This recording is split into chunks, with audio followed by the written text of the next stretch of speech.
Okay, we are live, and this is the first of many conversations I will be having with other writers and artists on Substack who are 50 or older, as I am. And my first guest is Nancy Norbeck. And Nancy and I know each other from several different venues. I think we originally connected on Amber Petty's Pitching Hour and got to know each other. I was a guest on Nancy's wonderful podcast, Follow Your Curiosity. And I'll let Nancy share a little bit more about herself and her work.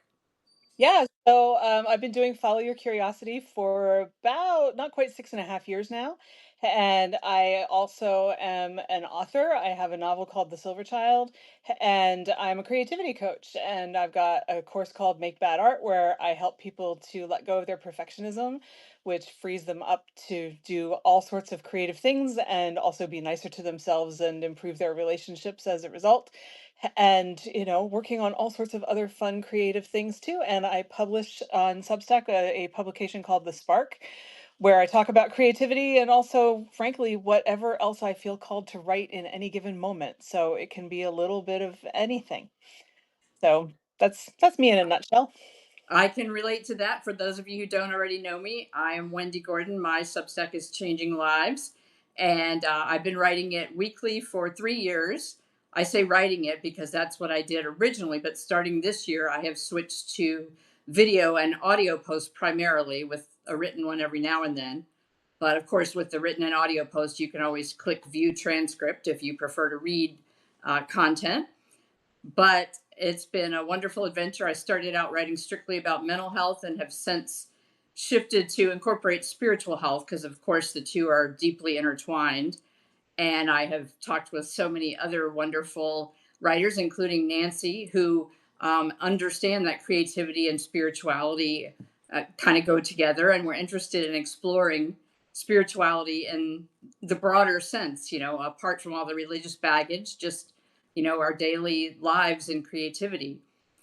And so this series is specifically about how our beliefs and lives have changed since we turned 50, however long ago that may have been. Some of my guests are like in their 80s, and it's amazing the work that they're doing. But anyway, so Nancy, you want to share one big belief that has changed for you?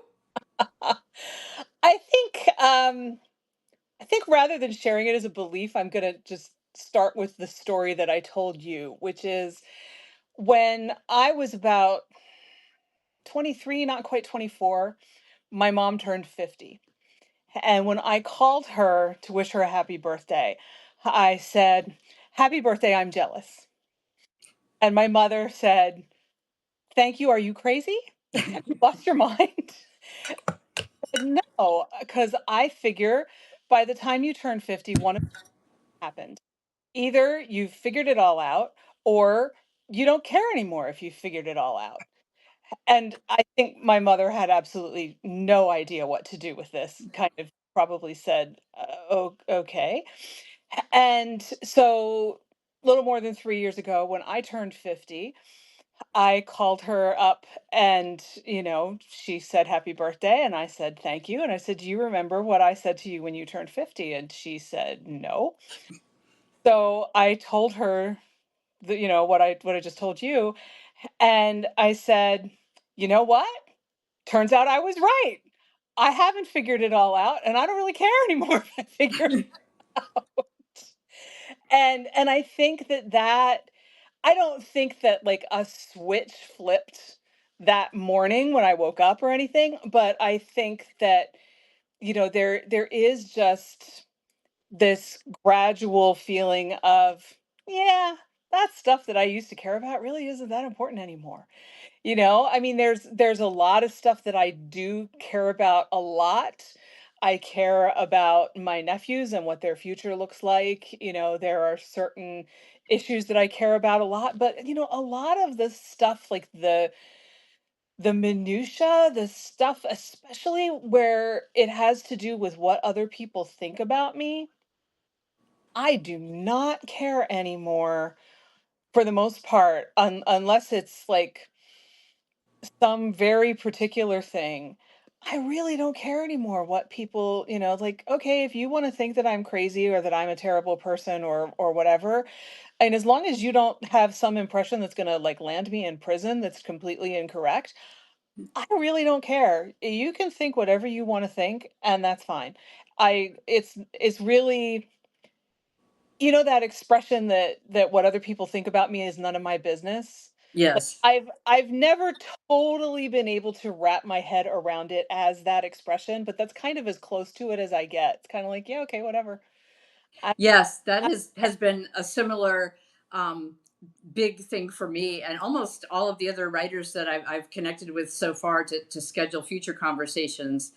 That when we were younger, for some, it was being caught up in appearance, physical appearance, the clothes, the makeup, whatever. That was never really as much of a thing for me. But my thing was very much all about, I have to achieve and I have to have others' approval and all that external validation to feel good about myself. And my shift was rather dramatic in being forced out of my former career as a pastor, well, out of one position. And then as I subsequently interviewed, realizing I can't pretend to believe this stuff and be okay with all the hate and violence that's being justified under being Christian. So that, I had to totally shift careers. And there was a lot of, both spiritual and mental health crisis with that. But coming out of that on the, to where I am now, the gift of that was, okay, number one, I have nothing left to lose, and number two, I'm free to say whatever the hell I want to, and it doesn't matter who I piss off. I'm not going to lose my job over it because I'm self-employed. It's wonderful, very liberating to get to that point. And even with my own family, um, of course, it affects me more when my mom or somebody close to me disapproves. But I'm also very aware of how conditioned we all are by society to have that whole achievement model. And, the path we're all supposed to follow is go to college, get a good job, get promoted, get raises, et cetera, and then one day retire and actually be happy and do what you want to do. And I just reached a point where I was like, no, I'm not willing to be miserable for most of my life in the hope that I'll live long enough to one day be happy. Yes. Yes. And that is something I saw through at a very young age because that is how my parents lived their lives. And and in we I grew up in South Central Pennsylvania in a very Pennsylvania Dutch family, and for people who are not familiar with that area, I want to be very clear, we were not Amish. People think Pennsylvania Dutch and Amish are the same thing. They are not. But I come from, a long line of Pennsylvania German stock. And so those folks know how to pinch a penny like nobody else. And to the point where I still feel guilty when I spend money, even if I have it, But what I was raised with was the idea that, you save up all of your money now, and then when you retire, you get to live this great life. And I remember, thinking when I was about 13, looking at all of this and thinking, so what you're telling me is that I have to be miserable now in the hope of this existence that we assume is coming in 60, 50, 60 years. But you're missing that part where you could be hit by a bus anytime and then. And don't you think that's kind of dumb? Like, okay, I get that you should have some money when you get there.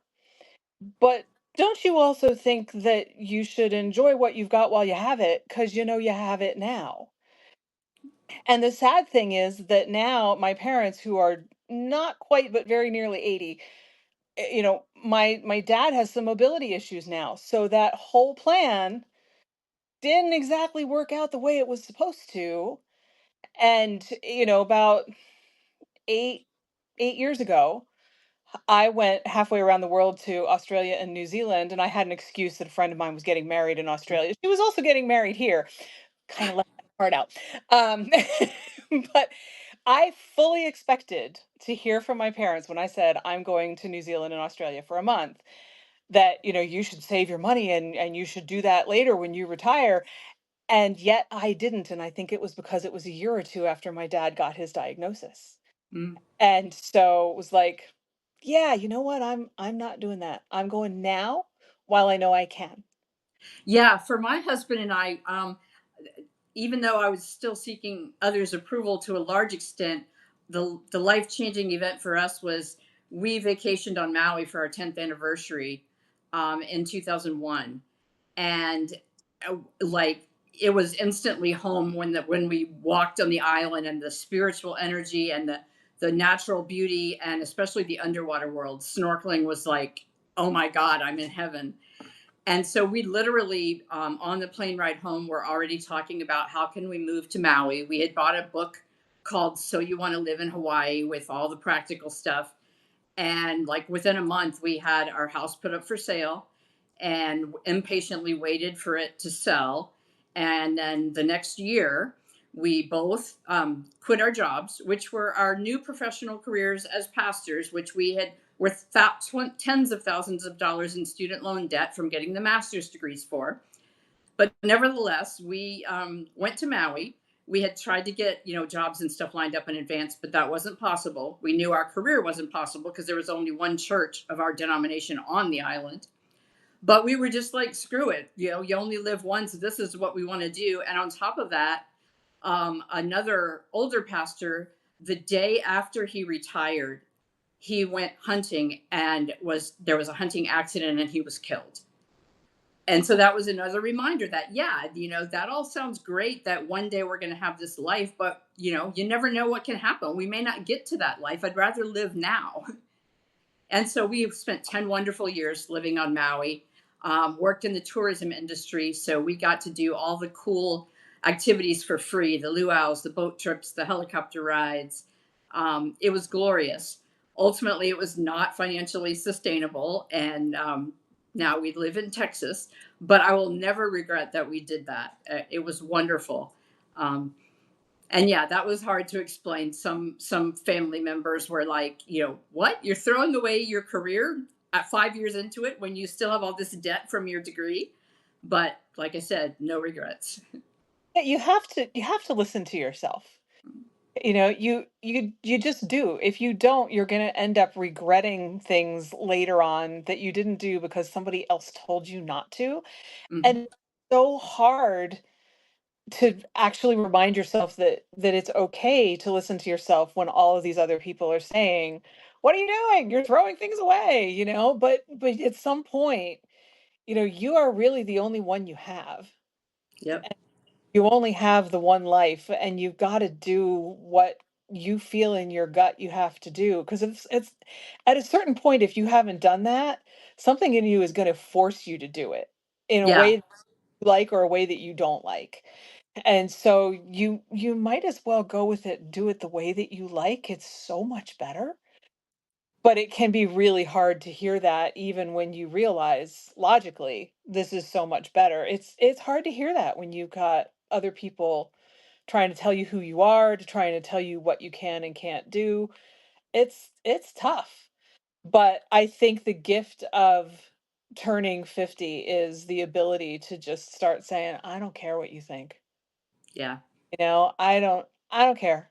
And it's harder when it's family and people who are closer to you. It's easier when it's like, the culture thinks I should do this. I don't care. You know? Yeah. It's funny to me, like some people are so hurt, get triggered, like on social media or even Substack, wherever, if a reader leaves an angry comment or insults them, attacks them somehow. And that's one way I'm very fortunate that I truly don't give a shit at this point. Why should I care what some random stranger thinks? That I'm too liberal, too woke, whatever it might be. Why does that matter?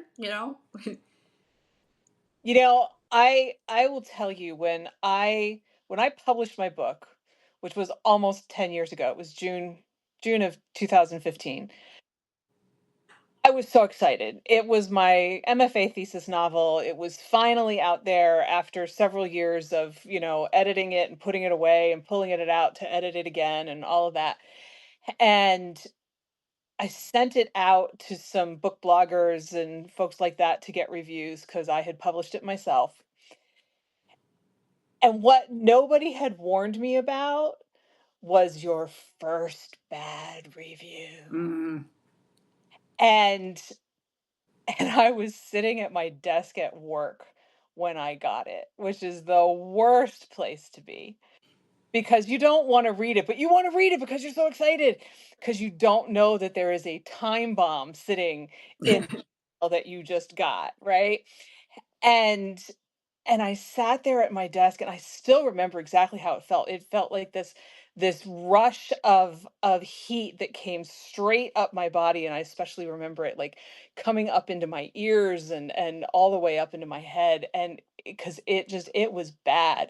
It was bad. It kept getting worse. It was awful, and I sat there at that desk and wanted to die. And of course, I was supposed to be working, so I right. couldn't tell anybody about it. And I was just like, excuse me, I have to go to the ladies' room for the next 48 hours.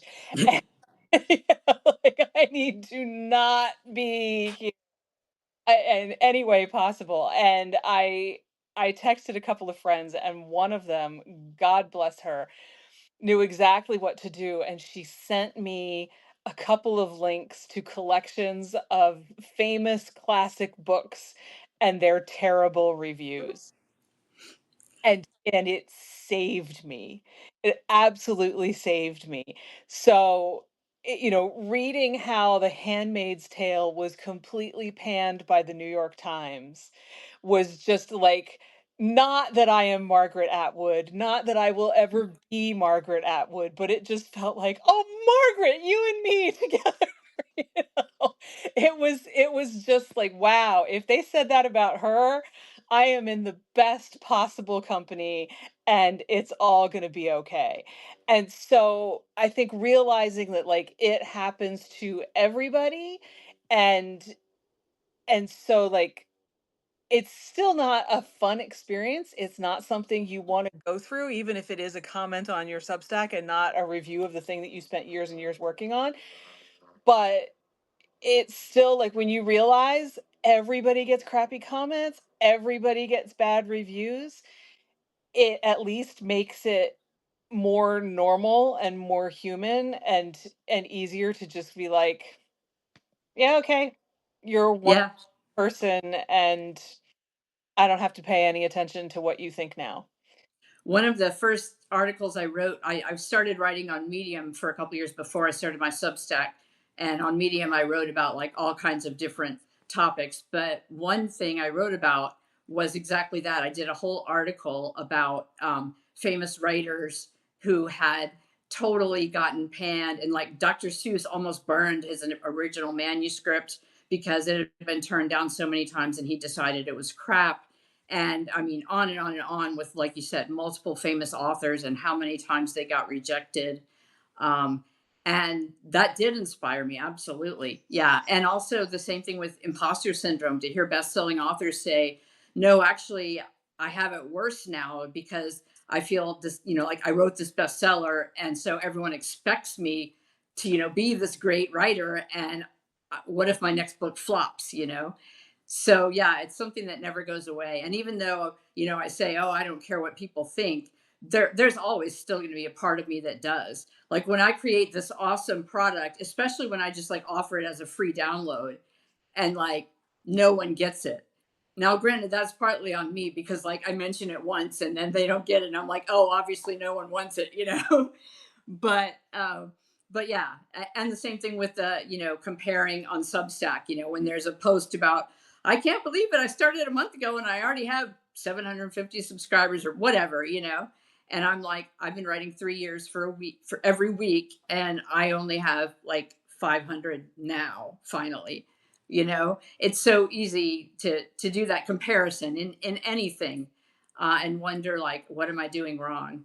But at the same time, I'm able to keep going because there's that wiser self that knows, no, we're each on our own journey. We each have different values, different tribes, different goals, and there's no one right way for everyone. And, if I just do me, my people will find me, and, and I'll be led to people that can mentor me, and all the rest. Yeah, and I think that's the distinction, right? Like there are the things that we care about a lot, right? And that thing that we worked on really hard that we wanted to share with the world and we really hope that people will buy and that will make a difference in their lives, that we care about a lot. And so if it doesn't go anywhere and people aren't receptive to it and whatever, that's a different story. Then it's like, okay, what happened? What did I misgauge about this? Is it the actual thing? Is it how I talked about it? Is it something else? Mhm. And then you have to be really, really careful that you're not taking it as something personal about you, because it's probably Right. not about you. It's something about how it's packaged or, how you talked about it or something like that. It's the other stuff, it's the more general stuff that's Mhm. really just blow off. But since we're talking about, the product versus you, when I was in grad school for my MFA, there was someone in my program who had a really hard and really, it's hard when you go off to a program like an MFA program, and Goddard College, may it rest in peace because it closed last year, had a really wonderful, supportive, gentle MFA program. It was not the kind of program where you walk in with your latest writing and you sit there in a room while people got their knives out and went at it, and it was a pool of blood at the end of the Mhm. session. It was not like that. I would not have lasted in a program like that. I didn't want a program like that. But, I mean, the goal in brief workshop sessions that we had was just to look at it and say, what can we make better about this? And that was the whole idea. It was not about you, it was about helping you make your work better. There was one person who could not hear it that way. And watching this person in those sessions was actually how I realized that I had gotten to a point where I didn't hear it the way that they were hearing it anymore. Because, at first it was really hard. It was like, "Oh god, I did this wrong. I'm a terrible writer," all of this. Mhm. And but this person, I mean, you actually could see him having that same reaction that I just described with the bad review. You could see his ears turning red. He Mhm. looked like those old commercials for the spicy pasta sauce where the steam out of the guy's ears is what was happening.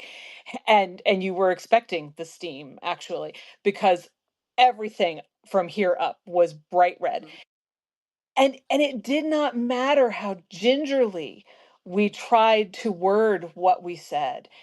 And and I understand that to this day this person still says that it was a terrible experience and everyone was very cutthroat and all of this, and the rest of us, Mhm. that's not how it was.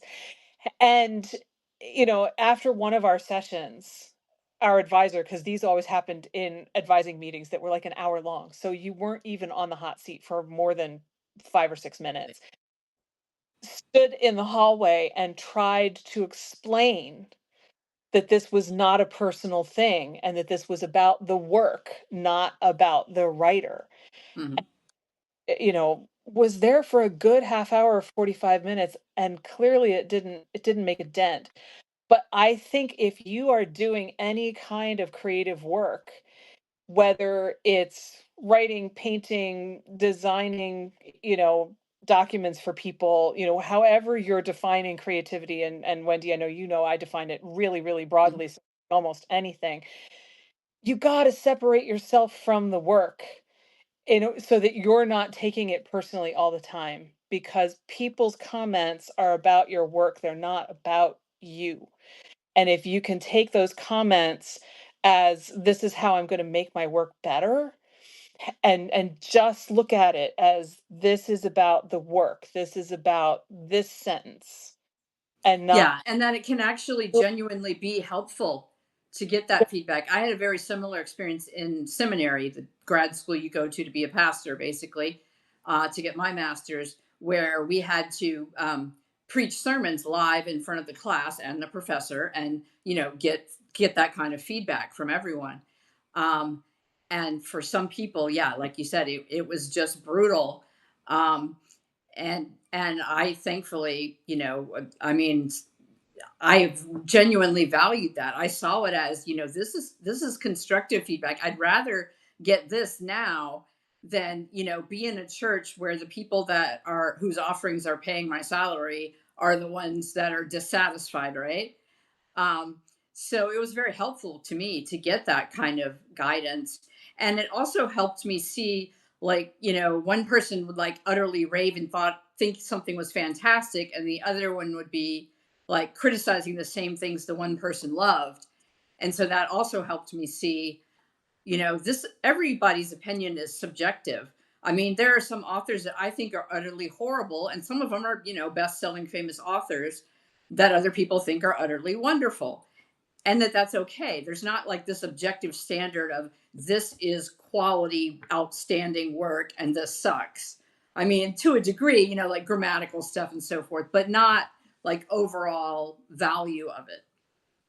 Yeah, and that kind of gets back to what you were saying before, like if somebody unsubscribes from the Spark after I write something, even if I'm kind of surprised because I'm like, I didn't say anything offensive or Mhm. what always pops into my head is, okay, well then this wasn't for you, and that's okay. Then you shouldn't be here because this is not the right publication for you. And that's fine. Even though, we're trained to be kind of depressed and take it personally when we Right. down, but really it's just a course correction and that's how it should be. Yeah, I had a similar fear. Like when I first started out, I only did mental health, and I was very careful not to touch on anything like religious or spiritual or like the wider societal controversial issues, because I was so worried about offending people and drive. And yeah, I reached the point where it was like, well, if I offend them over being my authentic self and saying what I really believe, then it's actually good that they're leaving, because they're never going to be, my audience, my ideal clients, whatever you want to call it. Well, and you don't want to have to be worried that you're going to offend R- all the time right. because that's no way to live. Yeah. I mean, that's crazy. So it's better for those people to self-select out than for you to be sitting there all the time saying, "Can I write about this week or is this going to upset people and then they're going to leave?" Nah, let them leave. Yeah. If they're not supposed to be there, let them leave. Yeah. And Yeah. also, because I was so visible, online before I started my Substack, I had like basically these political and religious rant articles published in an independent Texas publication that were very much, like linked to the official GOP party platform, and talking about, see this is real and this is bad and here's why and these are the real life consequences kind of articles. Same thing with, quoting Bible verses and, saying, this is what's out there publicly, that this is the actual context of that verse, and this is like the Bible's overall message that's clearly contradictory to what they're saying, and that kind of thing. And again, at first I was like, oh, I'm just adding to the division. Um, but now I'm like, there's a middle ground. Like, I don't want to be hateful in return, and I want to be factually accurate and all of that. But at the same time, I don't want to just stay silent and pretend this is normal or okay with me. Yeah. Yeah. And that again is where you kind of end up saying, or at least I kind of end up saying, this is what I think. And if you have a problem with it, eh, I don't care because this is Yeah. what who I am. And I can't remake myself to be somebody else for you and somebody else for you and somebody else for you. Right. You can't function like that. So this is me. Yep. That's it. Take it or leave it. Yeah. That's Yeah. that's kind of the point I've gotten to as well. Yeah. And I think that's the healthy way to be. And I think when you are younger, I mean, I can't honestly sit here and say, "Oh, I remember how I was when I was 24 when I called my mom on her birthday." I don't really, but I am so sure at least I don't specifically, but I think I really was much more in tune with, I want to say, with what other people thought about me, but I can't possibly have been in tune with that. I think more in tune with what I thought other Right. people thought about me. And so, like that constant worry in the back of your head, like, ooh, other people will think this and they'll think this, and I should be like this and I should do that. And and now I'm just like, I'm just gonna do my thing. And what you think about it is what you think about it. And whatever, doing it anyhow. And that is so incredibly freeing. And I think that's what I saw. Don't ask me how, because I don't think I was really that, wildly prescient at 24. When I looked at 50 at that age, I was like, wow, that must be great, because surely by then you've figured it all out. Like, no, no, I was right about the you don't care anymore part, because you really haven't figured it all out. But Because no one ever does. We're all going to be human. And yeah, like Nancy and I had a previous conversation about, the danger of the coaches and especially the spiritual guru types who are like, I have the secret of life. I have wisdom. I can make you fully enlightened if you just believe and do the things that I teach you. And even if that were possible for like one great teaching to be like it for everybody and one practice to be the right way that heals the world, um it's still not healthy for someone else because it reinforces the idea that, oh, I'm dependent on that other person's wisdom. I can't trust what I believe is right for me or what I want to do. I have to do it this way because they're successful and they're, the person teaching me, so they know their stuff. yeah, and I think it's just so incredibly dangerous to lose track of your own wisdom and your own truth. And we don't hear often enough in our culture that you even have your own wisdom, and Yes. that it's okay to listen to it, which is kind of ironic, because as I'm saying this, I'm thinking, how many people talk about, you should keep a journal and you should write down your thoughts and whatever, but they don't connect it with that. And Mm, yet, what are you doing when you're writing a journal? You're finding out what you think. You're bringing up your own truth. I mean, whenever I sit down and journal, what comes up is my own truth, often in ways that surprise me, and I'm sitting there thinking, "Whoa, where did that come from?" definitely. Don't it's kind of like, and I don't know, maybe I haven't encountered enough people who talk about journaling. So maybe there are folks out there who actually do this, but we don't generally say, sit down and journal and you will unearth your own truth and then you should listen to it. It's more like sit down and journal and just get it all out, and then it gets left there. But that's like only half of the equation, because no, you're finding out what's really actually going on and is true for you, and bringing up wisdom. And usually I also bring up other questions that are great journaling prompts for next time, that'll take it all even deeper and I learn even more. But I mean, there is a whole pile of truth right in here that isn't going to steer you wrong.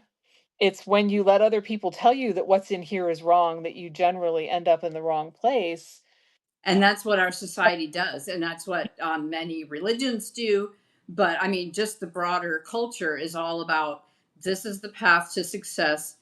Your value comes from your productivity and climbing the corporate ladder or whatever career you're in, your income of however you get it, all of that kind of stuff. So it's so hard to unlearn that belief when all around you it's reinforced every day, like what's wrong with you, that you're this outlier that's self-employed and that doesn't want to have this long career and keep working more hours, being salaried, making more money, on and on and on. And you want to like be true to yourself. No, you're not allowed to do that in our society. We learn like from little school kid on, these are the rules, you don't follow them, you get punished. Right, right. And but what I can tell you from some experience is that When I started my podcast, which I actually started recording in 2018 and I launched in 2019, I didn't do it as like a rebellious thing. I did it because I had the idea and I had an opportunity to interview somebody who was crazy enough to say yes, even though I didn't have a name for it. I didn't have anything. I was like, this is such a new thing that I don't have any of this stuff. But could I do an interview with you? and, and then it kind of developed a life of its own because now someone had said yes and I had an interview. But anyway, it was kind of, my own curiosity, which is why the title is great. But over time, it took on a life of its own and it became this life-giving thing for me because I was doing this on my own outside of a toxic day job. Mm. And at that toxic day job, it was all of the things that we were just talking about. I was being told that, who I was in ways that were not helpful or productive because it was a toxic day job. I mean, everything about it, the environment, the job itself, the things I was being told were all just, it was not going to build me up. It was Mm. going to be the opposite. And for a long time it already had.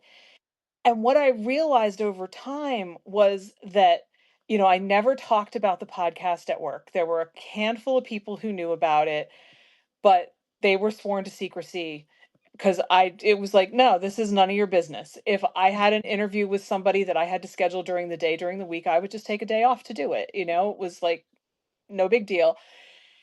And it became this lifeline because it proved to me that I was not the things that they kept telling me that I was at Mm. that job. And I had no idea when I started it how much I needed that, what it would mean to me, but it literally kind of, there were moments where, I would go in for an annual review or whatever.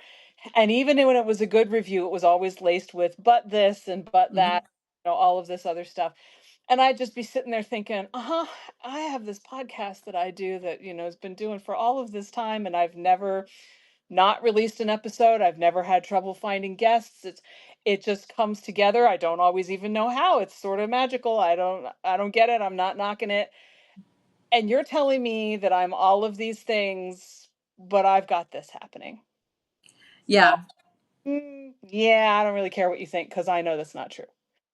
Yeah, writing online was incredibly, and still is, therapeutic for me, because when I first started, it was like you said, it was for myself. Like, I desperately needed, it was basically like writing a public journal. I was sharing so much deep personal stuff about my mental health struggles and my financial struggles since, I abruptly lost the career that I planned to keep, all of that stuff. And, before I hit publish the first time, I was like, do I really want to be this vulnerable to the whole world? Because, what if now, no one will ever hire me or want to work with me as a coach or, publish my stuff or whatever. And then another part of me said, well, then would you really want to work for someone like that anyway? And I realized, no, I wouldn't. And also, I was so motivated because I knew, firsthand how painful it was to feel all the shame that comes with depression and the isolation and just, I mean, literally feeling like, I have nothing to offer the world. The world would be better off and I would be better off if I weren't in the world. And so, sharing that with the whole world. And I started my Substack with, I was the only subscriber. I did not have social media followers. I did not have anyone, an audience. Okay. And so just organically, people started stumbling across my articles and leaving comments like, thank you so much. It's really helped me to know that I'm not alone. Or you gave me the courage to seek help or tell this other person, whatever, And that, of course, was just so wonderful. I mean, it's like I did it to heal myself. And here I'm also able to help other people heal. How fabulous is that? Yeah, I think it is really important to have something that is just for you, especially when you're in that kind of situation where you need something to hang on to because you're being bombarded with all of this other stuff. Mhm. it's important to have an outlet anyway, even if you're not in that kind of a situation. But you know, when you have that kind of an outlet that proves that you're competent, that you're capable, and that you can do something that says, actually, I'm not all these things that somebody else is telling me that I am. It is a real lifeline that, you know, like I said, I could not have predicted that it was gonna function that way, but, I'm really proud of this goofy podcast, and I shouldn't call Hmm. I mean, to me, it feels kinda goofy because I do it in my closet in my bedroom, for crying out loud, because I wasn't gonna wait to have a studio. So, I put together a studio in my closet every week because it's what I have, and frankly, you can't beat the commute. But, like, I have this thing, and I made it work, and, it's Listen Notes tells me it's a top 5% podcast, which boggles my mind. And here it is. I won an honorable mention in the Dystopia Creative Podcast Awards last year, which also boggles my mind. I literally threw this thing together out of an idea that I had in the shower at the gym one day in like late 2017. So, it proves that if you follow your own weird idea, it might turn out not to be so weird after all. But it also just it builds your confidence. It does great things for you, and sometimes you need that stuff. And again, it comes back to, I don't care what you think. It gives you a better way to say, I don't care that this is what you think about me, because I know I can do this. I have Yeah. a thing happening all the time that you don't know about, because you'll find a way to say that it's a conflict of interest or something and that I can't do it. And I'm not letting you take it from me, because you can't take it from me. Yeah. And even for me, it was challenging my own in the beliefs I had internalized because of all those outer critics and come to believe about myself. And then, through the process of connecting with others and just doing what I felt intuitively led to do, like my first paid offering was this Zoom spiritual support for weary souls group, and I limited it to 12 people. And I kind of felt guilty charging it all for it, but it was like, okay, I have to pay the rent, and I can't just give my landlord thank you notes from all the grateful people I've helped. So anyway, so I wasn't sure what would happen, but basically I created the group that I knew that I needed, and I could sense that a lot of other people needed too. And it was wonderful, and participants loved it so much they wanted to keep meeting after it ended, and we are. And then so I'm going to do the same group again starting May 4th with a new group of 12 people. And that info's on my Substack. But yeah, so the point is, yeah, I just trusted myself, and like, okay, I need this, and everyone I've talked to, like friends, really needs this now. We're all so desperate for a space where it's safe, especially about spiritual stuff now, because that's become such a loaded topic.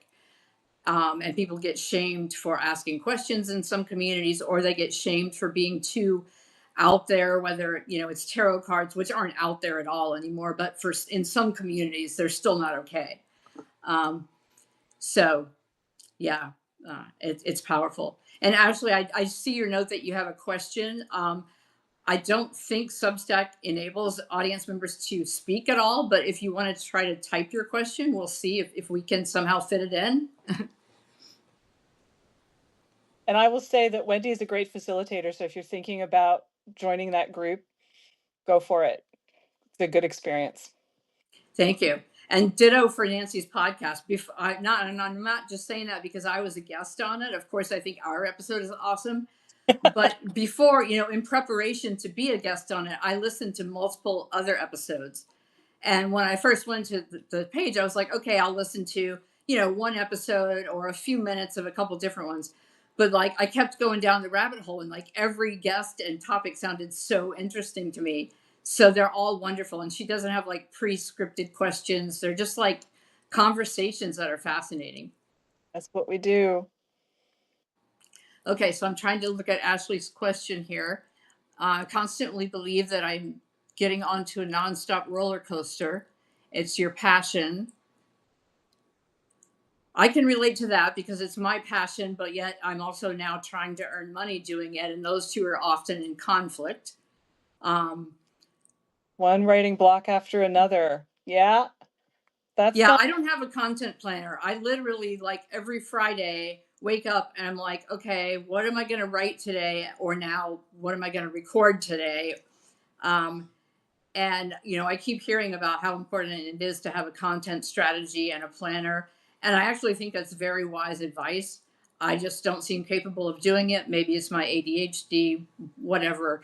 But yeah, I mean, the for me, I think everyone has writing blocks, and maybe they're just fear of how, I don't know what I want to say or how to say it well enough yet, and it may just be something to journal about and that you're not ready to put out into the world yet, and that's okay. And you can just kind of ask yourself, you know what am I afraid to write about? I've heard some people suggest literally just write over and over on a blank page, I don't know what to write, and that if you do it long enough, something will flow out. that's one thing. I see PTSD and OCD. Ashley, what kind of stuff do you write? Are you talking more like a Substack thing or oh, Medium? Okay. Yeah, I started on Medium. I have like 150 articles on Medium on everything under the sun, and I got crickets for a long, long time. Still do, actually. That's just why I switched to Substack. Yeah, I also recommend one of my favorite creativity tools because I'm a creativity coach. One of my favorite things is just really small steps. Break it down into absolutely tiny steps, so small that you know you can't not do them. So like, it'll feel ridiculous. Like, yeah, a 3-year-old could do that. That's about the size of a small step because then you know that you're not going to be able to get in your own way. And so when you manage that first small step, it's enough to give you the confidence that, yeah, okay, so now I can get to the next one, which you still want to make a really small step. And it sounds stupid to a lot of people, and it can sound kind of infantile and whatever, but those little steps add up in a hurry a whole lot faster than trying to take one big step. So don't discount the power of tiny little steps, and that can even include, I'm going to sit down and I'm going to do this for 5 minutes, and if that Hmm. feels much, make it three, make it two. But you don't have to actually blast through blocks. Like if you think of your creative blocks as a boulder in the middle of the road, you don't have to destroy the boulder, you just have to get around the boulder. So don't make it harder than it has to be. There's no benefit in destroying that boulder because getting around it is just as good. You're still on your way on the other side. Yeah, and maybe the block is trying to teach you something, and it's what you need. I mean, we all have seasonal rhythms and times where we need to rest and reflect and not push ourselves to do so much. Um, and I mean, yeah, I still get overwhelmed all the time, and then I catch myself and I'm like, oh, I've been sitting here for 8 hours straight trying to do this thing and overthinking it and over editing it. I need to stop and go walk in the park or read a novel or take a nap. And so it's easy to get overwhelmed. The other thing I will say, since you did mention having PTSD and OCD, is that it has really helped me to do NAMI's free online support groups. They have some in person ones too, but I do the Zoom ones. There's one specifically for PTSD. I mean, they have them for everything under the sun. So if you just go to NAMI.org, NAMI.org, they also have tons of educational resources and other things. But for me, just being in that safe space to talk with other people with similar mental health issues was very helpful too. Yeah, overwhelm is small steps are key for dealing with overwhelm. And again, I'm a coach, not a therapist, so I'm going to go with Wendy's suggestion for the other stuff because I can't speak to that. But the But small steps thing, I can't tell you how many therapists have told me that, or have told other people I know in therapy that. Literally, my therapist at one point said, like, if you want to go to the gym, step one is you put on your gym clothes, and that's all you do that day. You don't even try to get out of the house. Day two, you like lace up your tennis shoes or whatever. I mean, literally that small. that's small. Yeah. Yep. That is not too small. That's exactly small enough. And that's why I said it sounds crazy and even infantile to a lot of people. But if you are really having trouble and feeling overwhelmed, that's plenty. It gets you started, but it doesn't overwhelm you. It's enough to just get that far, and then you can get that far, and then the next step will get you a little bit farther at a pace that you can handle. Yeah.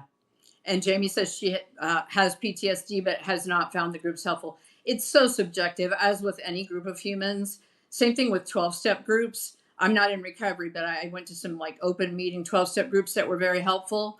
I also went to one that was so bad I got up and walked out in the middle. Like everything that 12-step group principles that you're supposed to follow, especially no crosstalk, which is not giving other people unsolicited advice, that's all this group was doing. And so I literally got up and walked out.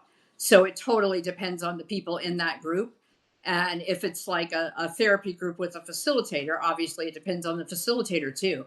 I did one outpatient group where I was like, oh my God, this person is so awful. I could facilitate this group so much better than they are, and they're doing more harm than good. And so, yeah, any group of humans.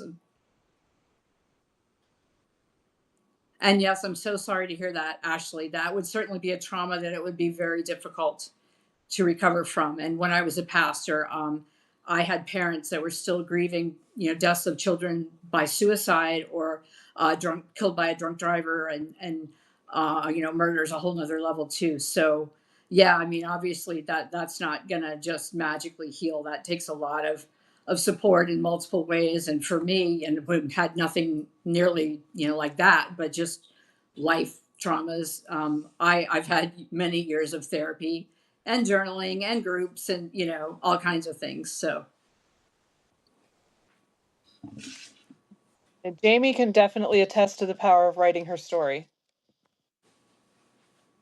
yeah, same here. I have an article literally titled writing online is the best thing I've ever done for my mental health, and another one, how um, how our wounds can become sources of healing instead of shame, which is all about once I put it online for the whole world to see all my mental health struggles and other life struggles, but especially the mental health stuff, and was that vulnerable and admitted that I had been suicidal and all the rest.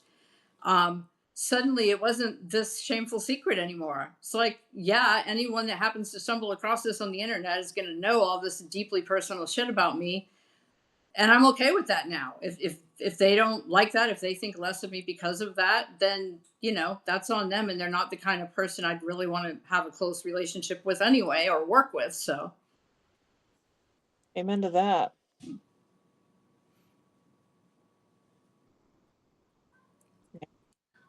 So we have a few more minutes, Nancy, and I know one issue that's near and dear to both of our hearts, both because we've struggled with it and because we kind of help other people deal with it in various ways, is perfectionism. Yeah. And so I know your Make Bad Art course is all about that. And for me, the spiritual support is partly that, because people have this mindset of like, I should be able to forgive my abuser but I can't, or whatever others should, it might be, it's not okay to be LGBTQ, you name it, and there's all this underlying shame and sense that I have to please these other people, therefore I have to hide who I really am, and who I really am is not okay, is bad. And so yeah, it's just all about coming to accept yourself, like we were talking about earlier.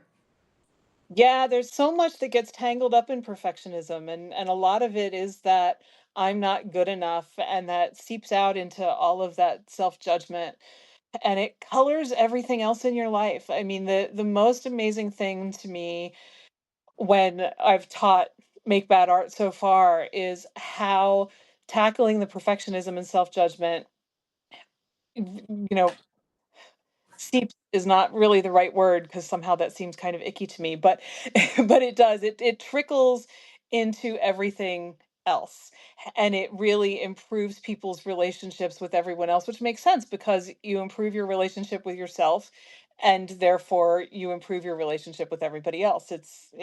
You kind of can't really do one without the other. When you relax and aren't being so harsh with yourself, you open up, you're able to hear other people more easily, which means that, when you're not able to hear them more easily, you're probably being more harsh with them and not paying as much attention, and they feel more frustrated. All of these things go together. So, it's been one of those things. When I designed the course, I knew that that was likely to happen, but actually watching it happen has been amazing, because it is that to a degree beyond what I originally envisioned. And it's so gratifying and phenomenal to watch the change that it makes for folks, because Absolutely. perfectionism in a particular context, most of us, and don't realize how much it pervades everything else. So yeah, and it's tricky, because we get all of these perfectionistic messages, which again, I feel like we keep circling back to, like, the I don't care what you think, but that's where a lot of it comes from, is caring what other people think. So we get all of this stuff from TV shows and advertising, and what your family thinks or what you think your family thinks, Mhm. all of that, which is why I think we're all recovering perfectionists, because we're still constantly bombarded with it. So we still have to be on guard against it. Not necessarily in the sense of I'm on guard, all in that kind of way, but you still kind of have to have that mindset of, wait, what did I just say to myself? That I don't need to be that way with myself, I don't need to be saying should. I don't need to be looking for the right way to do things all the time, because a lot of the time there isn't really a right way to do things. Um, and just being more gentle with yourself, which feels really good. So once you get the hang of it, it's kind of nice, but I Yeah. do it in a group, because being in the community helps a lot. It's harder to do this when you're doing it on your own. So yeah, but once you start looking for all the perfectionism around you, it becomes very difficult not to see it everywhere, which is also part of what's enlightening about the process. So Yeah, and also you add to that the layer that women especially are so culturally conditioned to ignore our own needs and be the sacrificial one, even if we're not moms, just like to the world, basically be the caring, empathetic one that's always there for other people and puts their needs ahead of our own. Um, and that's another thing that I work with, especially with the spiritual stuff, because there's that whole underlying thing of serve your neighbor and the be the least of all of that kind of stuff. And I always say to people, Jesus said love your neighbor as yourself. He didn't say instead of. He didn't say more than, at the expense of, et cetera, et cetera. But that has gotten so twisted into this, like, that it's noble somehow to burn out, suffer, give up. Like one of my friends says, set yourself on fire to keep someone else warm. you know, I mean, that obviously doesn't do either of you any good ultimately. yeah, but I think the thing is, love your neighbor as yourself. How many of us love ourselves as much as we should? Yeah, exactly. It's easier to love the neighbor for many of us than to love ourselves. Certainly, for me, it has been. But also, like you said, Nancy, when once we are able to start loving ourselves, we're also more loving to other people. Because when we're critical of ourselves, we're equally critical of everyone else around us. We have those same impossibly high perfectionist standards. Yeah. So, And it can ruin your relationships if you don't do something about it. And a lot of people don't realize that's what's ruining them. mhm, So yeah, if you get in there and you start really rooting it out, it can really make a huge difference. yeah. And there are so many people on Substack that are sharing similar messages now, and not all of them older than 50. Some great younger ones have wisdom that I wish I had had at that age. Um, but yeah, I mean that I think if there's one overarching theme, at least in like my bubble of Substack, it's all about authenticity, and whatever that means for you and however you express it, just being okay with being your full self and creating the life you want to have, even if everyone else thinks you're crazy, thinks it's not okay, judges you, condemns you. What matters is what you think of yourself more than anything else.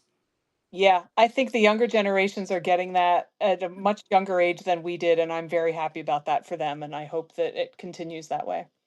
Same here.